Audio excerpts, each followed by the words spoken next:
everyone, to another edition of Let's Talk About It. This is Susan Johnson, and I'm here with my co-host, Dennis O'Brien. And this evening, we have a very special guest talking about all kinds of things that, she can tell us about the Martin Luther King holiday, Martin Luther King.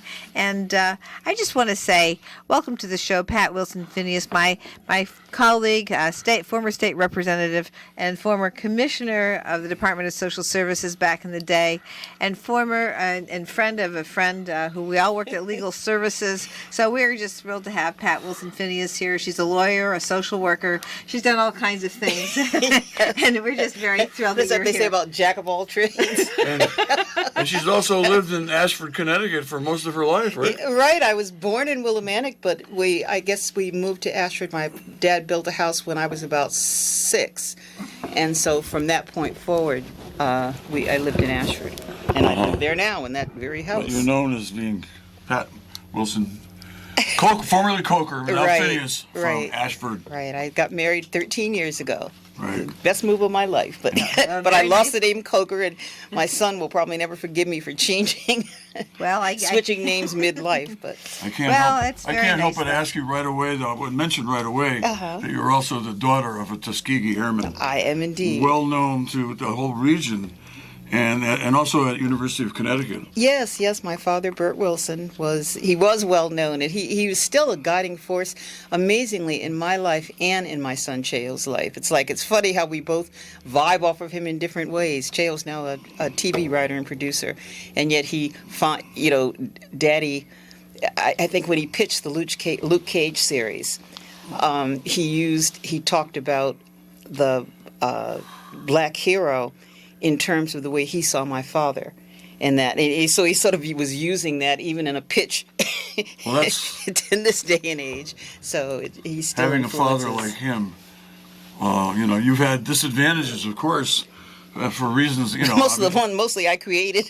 Well, not entirely. Not entirely. We all have our crosses to bear, but you're an African American woman, and obviously it's different, and it's for you. It has been different for you growing up in Ashford, which is a pretty much all-white community. Well, absolutely, but it's great experience. It certainly was, but I guess I never saw it as a disadvantage. I guess it was more like I don't know if I've tried to describe it, but it was more like a recognition of difference, but I can't say that I was treated badly in Ashford. I didn't have discriminatory. I mean, a few. Sure. I can mention getting on the bus the first day. Of course. I in a recent speech compared it to Forrest Gump's experience of people moving their books so you can't sit there. Well, that kind of thing happened. Okay. Well, I got stuck by a paper clip once because someone wanted to see if my blood was red.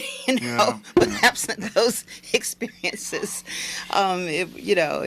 I guess I was just raised by a man who didn't believe in being limited by anything, and so I wasn't. And that's a great way to feel. And being in Ashford, it's probably, although there's perceptions in terms of differences between races, if there's one person who's different, then they kind of they're in the community of thing. I don't know if it was that, or I don't know whether Daddy's military service trumped the issue of I hate using that word. I'm sorry. I'm going to get rid of it. Trump the issue of let me not dwell.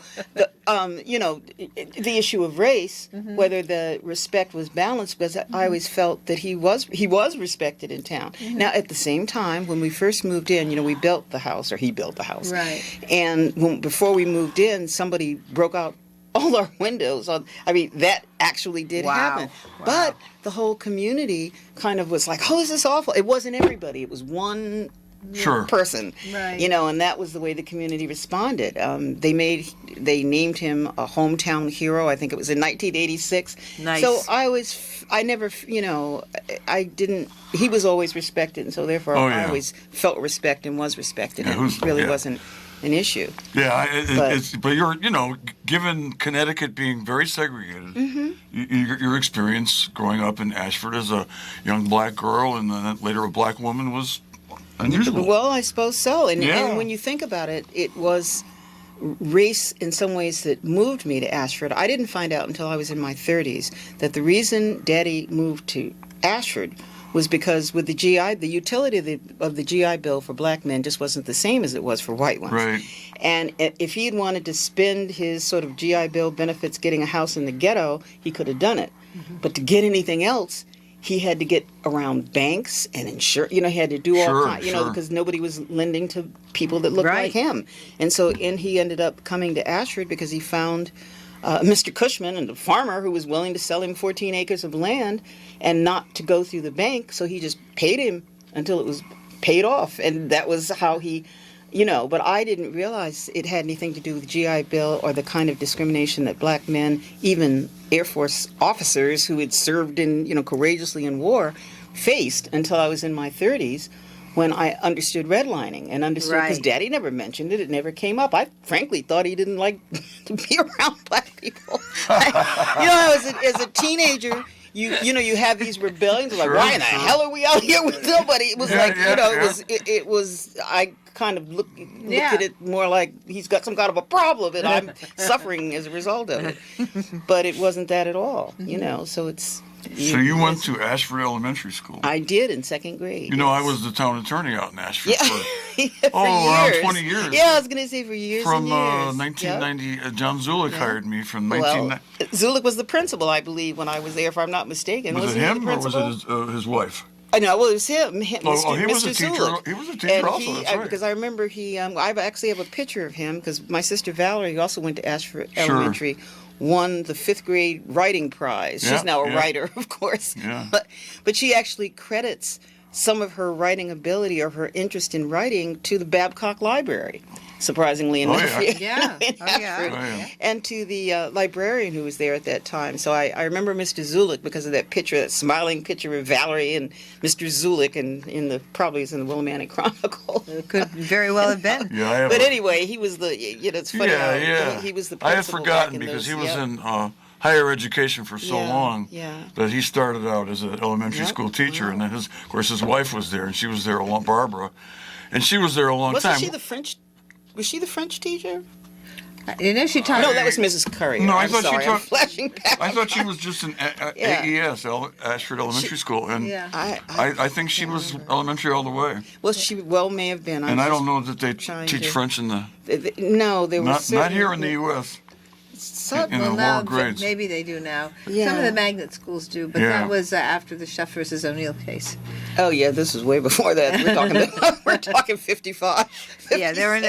We So, were yes. still anti any other language but English Yeah, in the 50s. Yes. yeah. I just thought for some reason, I don't know where I got Mrs. Currier's name from. That's but all maybe right. she- Yeah. Who That's knows? all right.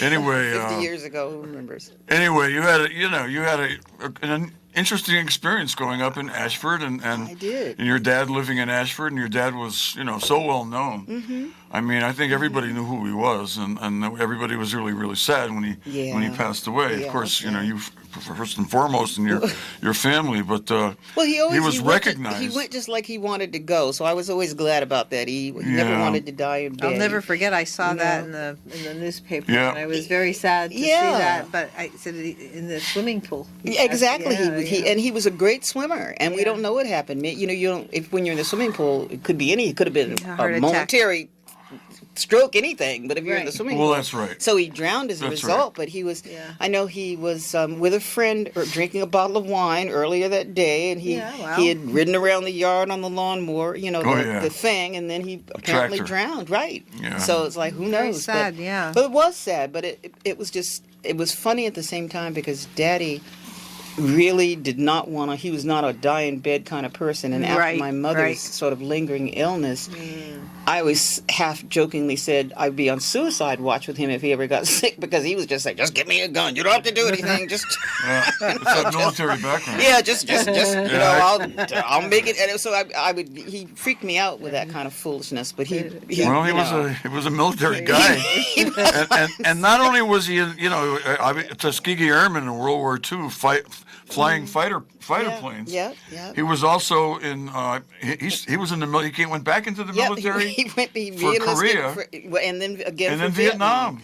Yep. So he was an amazing guy. I mean, wow. You know, to have a dad like Yeah. that. Well, he was, except I think my mother, I was telling my son the other day, we were talking about, my mother never understood that re-enlistment to Vietnam. She was so, not angry, just bewildered. Why would a grown person who doesn't have to do this, and it's like he was placing the men above the family, and she could never understand. How could you? What about us? What do we chop liver? Hey, let me tell you something about men. That's one thing I've always said about women. Women do not know that much about men, and men are going to do that kind of stuff. They do it in all kinds of ways. For him, it was duty, and I remember him Yes, articulating that's who to he her. was. He tried to tell her that the men that were going to Vietnam, the young men, they'd never been to war. Their captains hadn't been to war. That nobody Correct. leading those men had been to war. He had been to war. He just saw it as a matter of responsibility. And she's like, what's that got to do with us? What about us? Yeah. He was like 45, or he was like he was over the time that anybody was calling him to go, but he Oh, just, yeah. that experience and that desire to make sure that our men didn't die. And I always admired that. I mean, I always felt like, Yeah. You know, and they wouldn't just let anybody at age 45 join the military during a war. It's because he had that incredible experience and know-how and capability. And he got the Silver Star while he was Very there, if I'm not proud, I mean, mistaken. yeah. He did in Wow, Vietnam. Silver Star. Yeah, so Wow. he, yep. Oh, yeah, the he was Bronze Star decorated, and the yep. Silver Star, the DFC, Distinguished Distinguished Flying Flying Cross. Yep. Wow. You know why I like That's talking so- about your father is because I had an uncle, Yeah. Joe Miotti. He was my his son was a state senator, Mike Miotti, back in the before you were in the legislature. Yeah, I think I knew him, though, because I think I was commissioner there. Yeah, that's right. Yeah, That's right. I was like, that's I've been right. around for so That's long. right. You're I know like people's us. children at this point. You're like Yeah, us. that's You get where- around. That's how I am too. And he was a Navy flyer in World War II. Yeah. And he flew in the Pacific, and he flew missions, and he was he got the Distinguished Flying Cross because he shot down a kamikaze pilot. Yep. Well, And this is this is incredible. I mean, Yeah. I'm just awed by people who can do that. Yeah. I was in the military for Yeah. 2 years during the Vietnam War. I did not go to Nam. And I've always pointed out that I was in the Army, but I didn't go to war. And there's a big difference. And everybody says, well, we're really glad for your service. I Yeah, said, yeah, we are. But don't forget, I didn't go to war. Going to war and not going to war is Much different. What a You know, difference. I have to interject because my uncle also, I have an uncle who Yeah. was he was a fighter pilot in World War II as Ah, well. So so- all three of us have uncles or your dad. My dad might have, the red tails might have protected your Red dad tails, if he was that's a right. fighter, because Exactly. they were, Yeah. flying And the last thing I'm going to say about this, unless you bring it up, about him being a Tuskegee Airman. Yeah. Because I'm a guy, and I'm really, I'm just awed by it. And the Tuskegee Airmen really didn't get the kind of publicity nationwide that everybody knew about them Right. until later on. Right. Until later on. And he always resisted that. He didn't like, Well, he's it- that kind of guy. No, he was. I remember when they just- gave him an honorary degree at Central, and because I was commissioner at the time, they asked me to come and give the remarks, and Daddy wouldn't go. Oh no. Yeah, He well- received his honorary degree, but he made up. I shouldn't tell. He made up some sort of excuse about having to go to a wedding out of state. He would not go. Well, It he was like didn't- he didn't want to. Wow. Well, he didn't want to Very do that. But impressive person. he was just he could be crazy. He was like one that. of a kind. I But mean, what was great was that I got to read him this speech later when I came home, just he and I. And I just, that was really a great memory because I was like, I can't believe you could, you would not go. I was on a wedding. Well, the interesting part about all this is that we know two women who were, blessed by having fathers who were Tuskegee Airmen. Yeah. You and Denise Napier, who Yeah, we know that's very just well. another- yep, I who know Leslie, Denise, our too. daughter Leslie, worked with. And Yep. There are a number of, it really sounds Connie so Napier. self-serving when I say it because I'm a daughter of a Tuskegee Airman. But the children of Tuskegee Airmen did get a certain kind of something, Oh, yeah. because I know a Sure. bunch of us, and we all, Well, you know how important parents are to the absolutely. to what happens to their children. And the parents kind play a of big role. creed that we were raised with, you never give up. You Yes. never underestimate. You Yes. always know where things are. You always, Yes. just the kind of, aim high. Just the Yeah, kind of exactly. credo was something that, although it was never said as like something you'd read off a card, it was lived. Right. And that does make a difference in the way you look at things. Like I remember just so many things about him. Like it's him saying, sometime at one point I said somebody had made a fool of me, and he was like, the only person that can make a fool of you is you. You can allow yourself to be made a fool of, but at the time it was, it was a teaching lesson, because it's so true that it is. You're responsible for that, right? Whatever that may have been. Well, I wanted to bring all that up at the beginning because I'm so impressed by it, and by the fact that who your dad was, and I'm sure what he meant to you and your family, and I think you were blessed indeed to have. I was indeed to have him as your dad. And it's funny, but it's like my poor mother. When I talk about Daddy so much that people think, well, did she have a mother? Whom I'm equally proud of, but for very different reasons. I get that.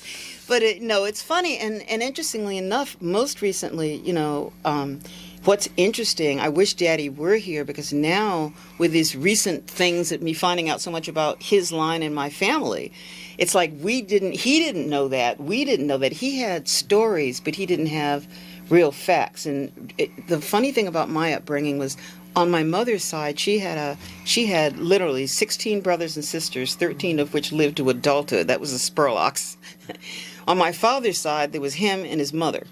So, because he was sort of estranged from his own father, and thereby the rest of the Wilsons. Yeah. So I didn't grow up like knowing my grandfather or any of my aunts or anything like that. So it wasn't until this thing that happened, I got this call from a middle school teacher, Dennis Culloden. In 2017, I was running for office, and just weirdly, somebody calls you, and my husband's always, screening out people trying to sell us stuff. So, very good. Yeah, exactly. But he said, well, this guy seems to know an awful lot about you, and he said, maybe you better talk to him. So, it turned out to be a middle school teacher who had been doing research in Guilford, and had been just out of his own interest and on his own dime, had been researching enslaved people that had built Guilford that nobody knew about. And he modeled his work after the Soffelstein projects in Germany, where Jews who had been destroyed by the Holocaust were remembered in some way. Some of the disappeared people were somehow remembered by a small stone placed outside of where they either lived, worked, or prayed, that just said, this person lived and was here. And so this idea he brought back, actually it was a friend of his, Dennis Nygren, that brought it back from Germany. But the concept of the Witness Stones program is just that. So anyway, long story short, or short story long as it may be, Dennis found me because he had been researching people from 1729 that turned out to be in my father's line. He eventually found an obituary.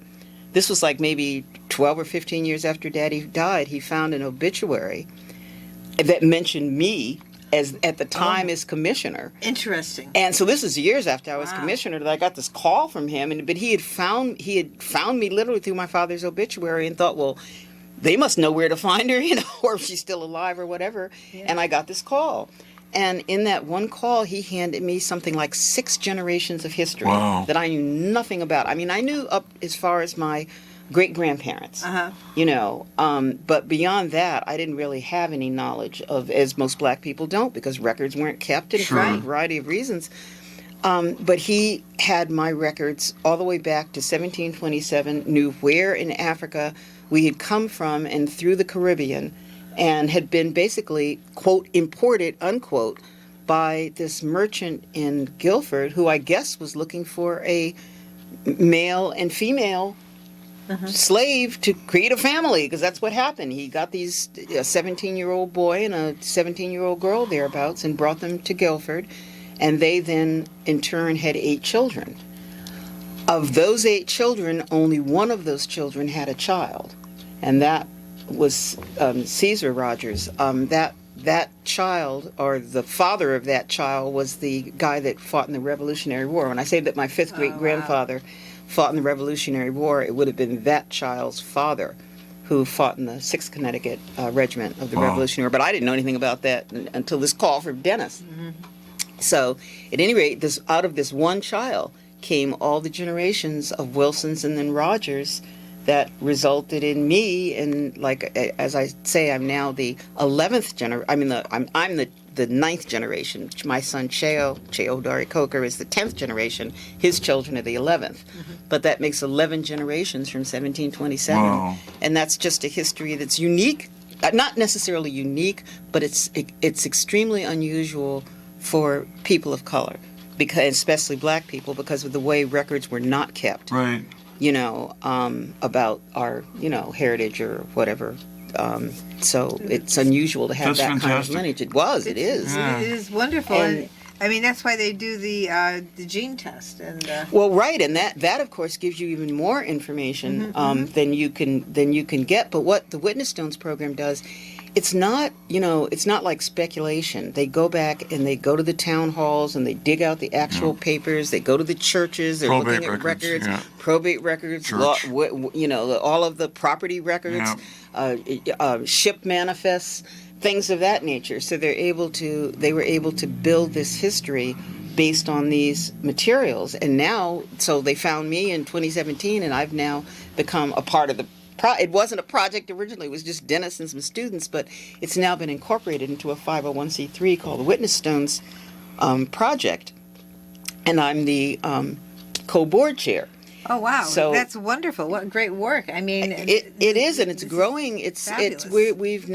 we've touched about 4,000 children in Connecticut, about 18 communities. 4,000 that is right. wonderful. The connection is Yep, absolutely I was gonna say, fabulous. in fact, I You've got- brought you oh, all thank an you. annual report. Wow, just in this case is you- fantastic. Oh, one But for each of us. yes, That's great. Absolutely. Wow.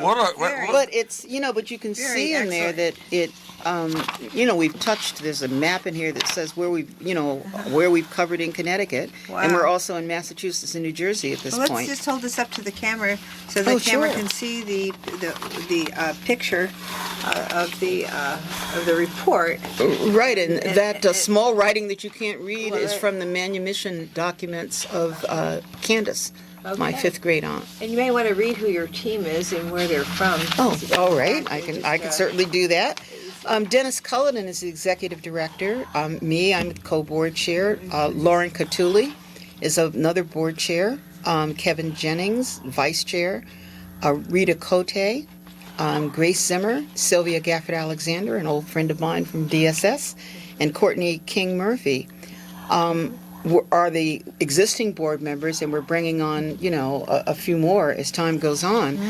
But it's been a very exciting project, and I really like most what it does for the children that we Right. touch.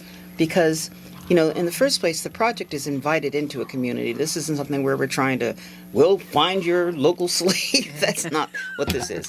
It's more that a church or a historical society or someone of that nature reaches out and wants to bring the Witness Stone Project to research something that they have.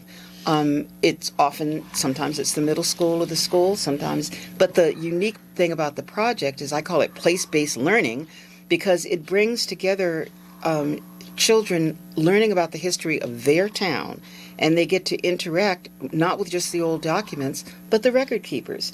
I mean, when do you see the librarian and the local historian and the somebody from the church and all of these people getting involved in study and you're actually talking about that rock over there or that church right there, it's place-based learning, and so you're making the history live. And when they learn about these people that nobody ever knew about, because most people don't even know there was slavery in Connecticut, let Right. alone that it was Sure. all in every colony, Right. and that et cetera, et cetera. I'll go into that another time. But the children, the empathy and the imaginations and the understanding that comes from the children sort of changes them. I can tell by the poetry they write, the pictures that the essays, they write as a result of the project. They end up writing things, either a little essay, or they write a poem, or they do a play, or they do something creative. So it brings together language arts as well as history, as well as those kinds of things with children, and it ultimately results in the placing of a stone somewhere in town, and that, of course, is worked through the town, whoever it Sure. is that has to be involved in that or that wants to be involved in it, so that you end up with a community celebration where a stone is placed and where children share what their creative experience was in learning this. But they And- connect. right, exactly. They're so it- connecting with it- their community and their heritage and where they are. And I think that when you're not as connected, we're in a situation where we just, well, we're here, we're on our Yeah, own, we're right, doing right, whatever. right. But when you're connected, you'll get that understanding of even more so who you are and how life kind of works and how the town works. and everything. it's so important. I think it was important to me as a black woman, of course, to Mm-hmm. understand that history. But most of the kids that we're working with aren't necessarily of color. I mean, I wish we Right. were working with actually, maybe that's one of our goals is to reach more. But it's like this is American history. Right. And everyone owns it, and all of it needs to be valued, and all of it needs to be treasured, and it's done in such a way that it's not like saying, well, this history was bad, or this history was sad, Yeah. or something's wrong with your history. Yeah. It's more like, this is American history. This is who we are and why we are the way we are. And once we understand that, we can begin to, hold up those things we don't like and readjust those things we do like Well- and readjust those things we don't. Well, it's the truth, and the old saying is, "Truth is beauty, beauty is truth." And Hear, hear. just what's wrong with the truth? I mean, I think that's wonderful. Well, I think people it's a are great afraid way- of it sometimes. Oh, I mean, no doubt about Yeah. it. And I think in this day and age, when people are not really well grounded, just like they Yeah. used to be, Yeah. I don't think back in our day, back in the old days, I think it's the kind of thing that people can get both feet on the ground and really Yeah. appreciate being alive. Well, I think that's so right, and the difference in the way we were raised. I mean, in our age group, and the way the things we were taught in school, and how schools are looking now. I mean, I was never taught anything about this stuff. No. I was 70 years old. I didn't learn this No. stuff.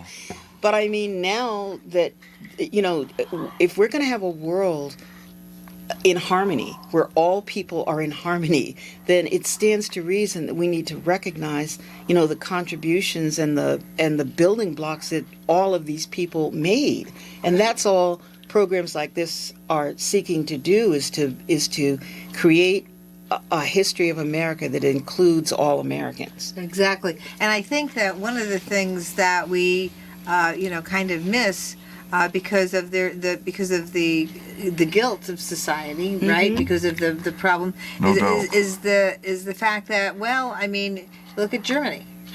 They feel guilty too, but they know what happened and they teach it in school. Exactly, and they handle it very differently. Yeah. Because they're not when you don't. The reason we're still holding on to it is because we don't face it. Right. It's like if Germany has faced that and realized how it went wrong and fixed, to the Right. extent that they could, but we are so afraid of looking at it and acknowledging it, and people like to say, "Oh, it happened 300 years ago." What, and I'm like, it would be fine to say that if it weren't still happening. Right. But when you look at it, it's not. Right. It's not something that happened, in 1700. It's something that's happening right now. Exactly. And it's like the systems that were put in place back then are still impacting us. And that's the difference between what happened in Germany, because Yeah. they got rid of those systems, Right. and they started teaching things in school that made sure that people didn't continue with that.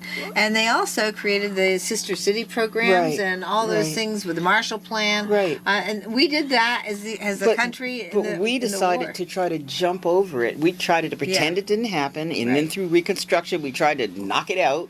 And then we've been trying to do that ever since, and which is why it keeps coming back. And so until we deal with the real issues, Mm-hmm. the likelihood of overcoming it in any appropriate way is not. It's not very great. No, and it's so a slow process. Yeah. And it's a very slow process.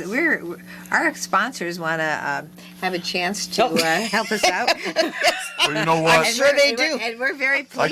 We could have gone on all day with this. This is quite a discussion. But I love this discussion, and we're going to be right back after these messages. This is Susan Johnson with my co-host Dennis O'Brien and our very special guest today, Pat Wilson Phineas, and we will be right back with more information about our history.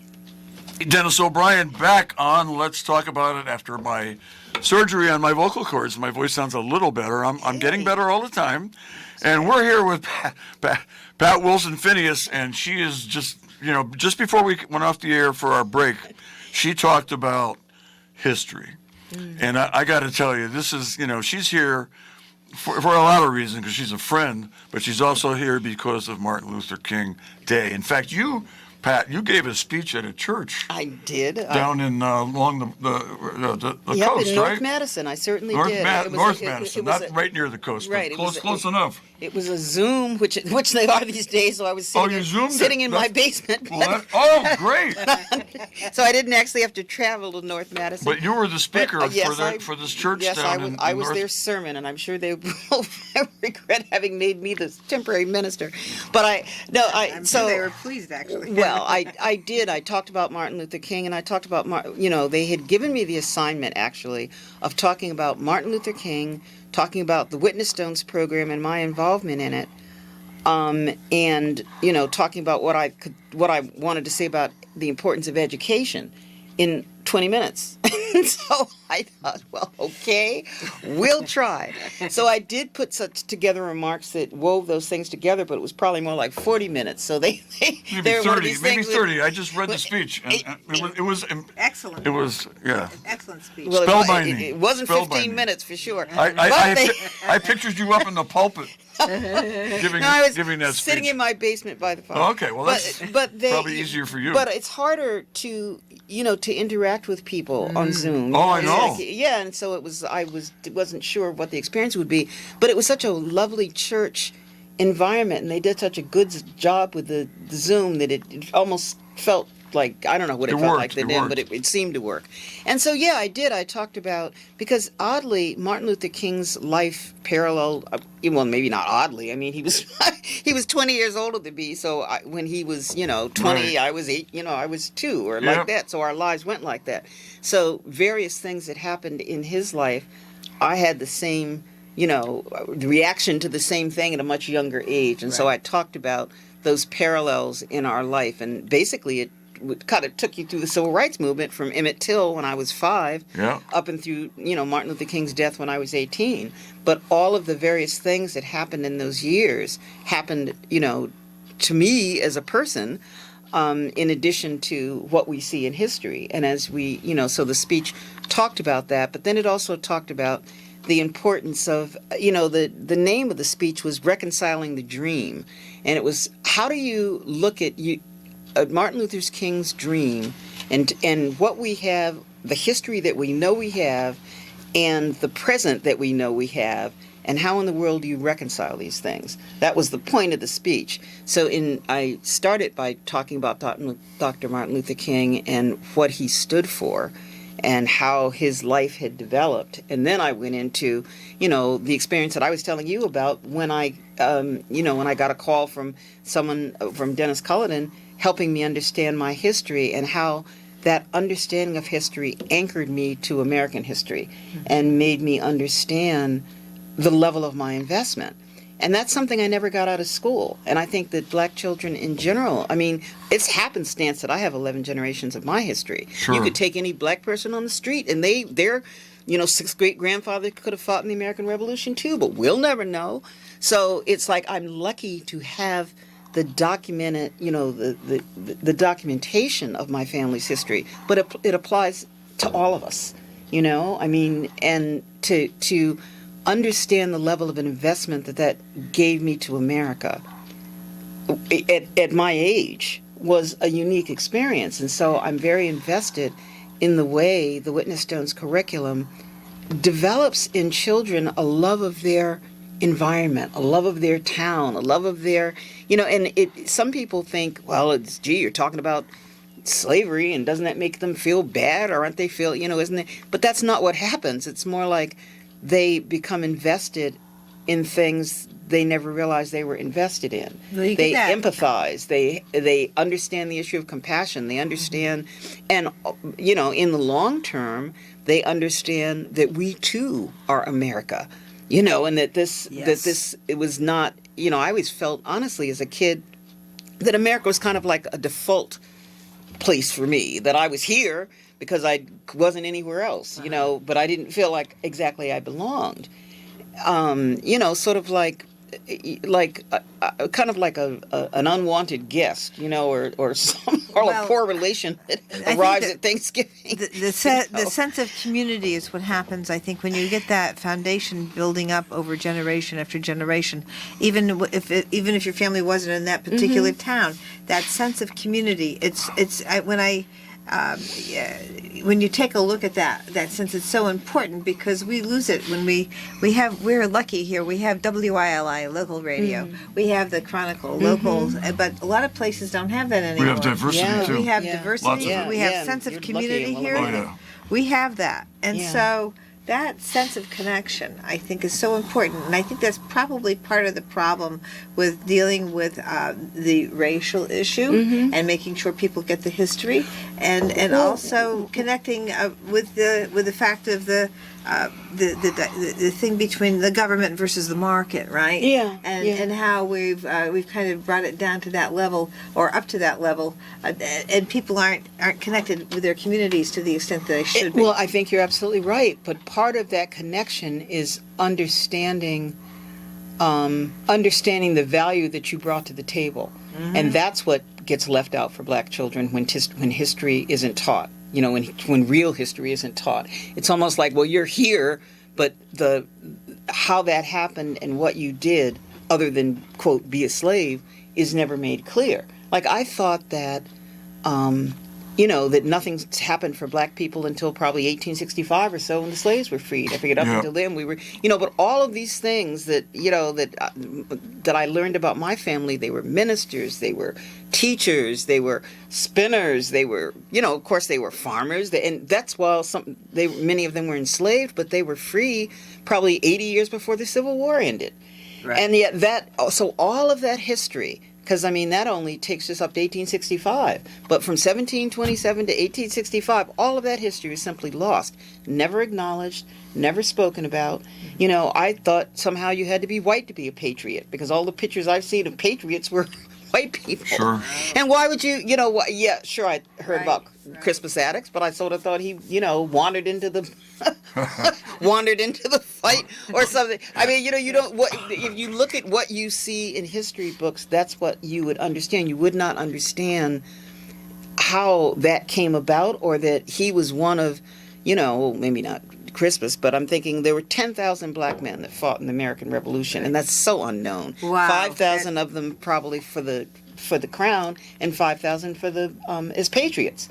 So, but is that a figure did you even imagine? I never knew that and at there all. are You 80 never- Connecticut towns connected to an African American patriot from the Revolutionary War, but that information is simply not taught. It's And like it should be there. Of And people course it should have should. that. Well, People must have that. yeah, because otherwise, then you look at these people as somehow, these people meaning Black people, as somehow lesser than, disconnected from, and not really a part. Sure. We got them from somewhere, and here they are, and they're a problem, but not the recognition of how much we put into this country, and how we, considering where we are, how much we gave and how we did not get. There were no land grants for Black people. No. There was no, none of these things that happened in the American West, where large tracts of land were given to whoever could run and get it. Yep. Certain people were excluded from that. Those certain people being, Chinese people, Native Americans, Black people. So there were so many things that are written into our history that were naturally advantaged or disadvantaged for people of color, that's why our history is never really our history. Take a look at the movies about the Civil War. Yeah. How many Black people do you see fighting in the Civil War? You don't see them. They're always white people fighting. Right, and between- and that's why I thought All you the had to be movies. white to be a patriot. That's Yeah, why as exactly. a child I never Yeah. or just like, my famous story, the flesh-colored crayon. I came home and asked my mother from kindergarten one day, what color was flesh?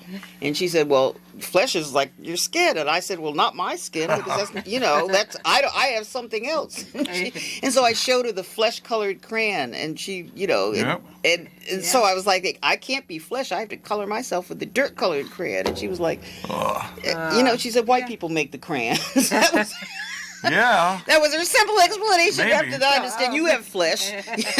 It's just that they're modeling it after their flesh, and that's why it looks like that. But to a 4-year-old, Sure. You I gotta remember wonder. that Yeah. flesh-colored crayon discussion. Because I was like, well, what have I got? Because it's not flesh, surely. But And that's an excellent point. It really, it's like I remember when I was talking to my mother about why are all people referred to as he. exactly, When I it's was in another law one. school, they had she. They started putting she, in Right. some of the Well, that Well- was it. Right. Just about the time we got there, because Well, except for the kind of stuff that's going on now ever since Trump. I think we all thought that when Barack Obama was elected president of the United States, that things had changed. No, I didn't think remarkably. it, because I know about backlash. Well, you know- I was like, I was- oh hell, what's next? That's Yeah, what but I you had to thought. be. We were all thrilled. I mean, Well, of course I was Us thrilled. progressive whites, Yeah. and I thought things. But it didn't take long for us to realize because the backlash started right away. I call With it the- blacklash. Backlash, okay. Yes. With the Led by Mitch what was the name of McConnell. that group? That group that came up right away, the taxpayers group. That Oh, the Tea Party. the Tea Party. Yep. Almost immediately, they were probably ready during the campaign in case he won because he was. Yeah. It was. There comes a time in the campaign when people, except for the 2016, when people pretty much know who's probably going to win. Yeah, And yeah. and like I think everybody knew Kennedy was going to win back in '60 after the Mm-hmm. TV debates. And Clinton, I remember going down to Washington with other legal aid people, and they were all planning about how we're Yeah, going to yep. do this, and we're going to have all these new programs because Like welfare reform. he's coming in. Yeah, like welfare reform. Right, Well, don't forget he was from certainly he was from yes. Arkansas. And he was a Yale law graduate, and he was a cool guy, but he was from Arkansas. Anyway, and don't forget Newt Gingrich and the Right, no. the contract Yeah, on didn't America. The second term is second 2 years. Mm-hmm. But anyway, things. But what's that famous quote from King about the weight of history is the arc of history bends at the, what is it? it bends Arc of- towards justice, I think. Yeah.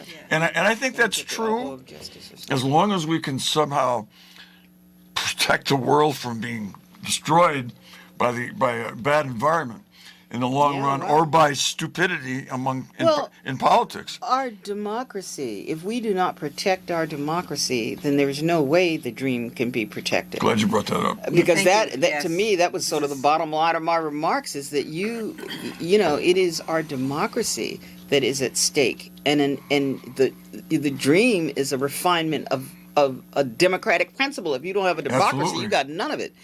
And that is what is at stake now. And it's not just at stake for black people. I mean, it's at stake for all of us. Yes, Like it is. that's, I was looking for that poem that I can't remember, the poem about they came for so and so, and eventually yeah, they that's- realized Yeah, they oh, came yeah. for me. Yeah, Well, yeah. right. About Well, the that's Jews, yeah. that's what I right. look at when they talk about the deprivation of black voting rights. It's not about black voting rights. It's No, about that's- voting No, rights. they just use That's that right, as, Yeah, a, it's like, as the but- way to get rid of the That's voting right. rights, and then Exactly, because they next think thing- it doesn't matter to oh, people, but it's going to be them That's right. next. Oh, It's yeah. also students, it's That's poor right. people, it's people with Yeah. disabilities, it's everybody except rich white men. Thank Pretty you. much. And the people that Pretty they much. can Well- control and manage. But That's Exactly. right. that's, You're right. Waiting in line for 8 or 9 hours to be able to cast your vote. And now you And that- can't get food or water. Nobody can Yeah, hand you a yeah. glass of water. Or, I While mean, you're how do you waiting, do yeah. that? I mean, I never. Can you imagine how many people would vote here Well, if you had to wait No. in line With for the 8 or 9 hours? stamina of somebody who has spent their grandparents and parents' lives working from the crack of dawn until nighttime. That's right. That's where you would get the kind of that's where it comes That from. energy. I mean, Yeah, or that determination. determination. Yes. That's The where prob- that dogged The determination. problem is you're comes going to from. lose some people, and not everybody's going to be able to do that. Well, that's true. You're not going to have that stamina physically. But maybe. that's why we need to do something at the national level. Oh, That's With absolutely. voting rights, because this is not a state by state fight will just be lost. I mean, Right. we may be Correct. okay for a while in Connecticut. Hope God help us. Well, that's But- always- well. They like I it's said, always for, in doubt. for You now. just Well, never yeah, know. it could You be. never know. You But never like I'm know. saying, it's one thing. But when you look at what's happening in various parts of the states, that's why you need a national standard for voting. Yeah. In the same way that that we all say the Pledge of Allegiance, we Yeah. should all be able to go down and vote Exactly. But that's what these people fear. And Well- the thing is, we did have it until the Supreme Court that was the Until majority of Shelby. Republican appointments. We did have that Civil Rights Act, 1965 Civil Rights Act, Yep. made it so people, if there was a change in your access to voting, then it was reviewed by the federal government in accordance with the Civil Rights Act, and now that's all gone because the Supreme Court got rid of it. Well, because the Supreme Court said there's no more discrimination, Yeah. so we Well- don't need it. And So- here we are back discriminating. Well, like I said, and look at how it's grown and where it's growing. Right. In Republican-held southern states largely, and others, because there's something about democracy that is failing these people.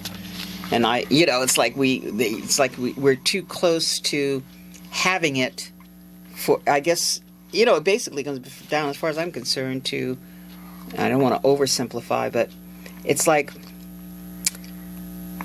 with the last census and the recognition that the world is browning, Yes. certain people are afraid of losing the traditional levity they've always had. And I think that's what is intensifying the fight right now. It's Oh, because yeah. the numbers are changing. And so if you don't have the numbers, then you have to figure out hinky-jinky ways to manipulate the outcomes.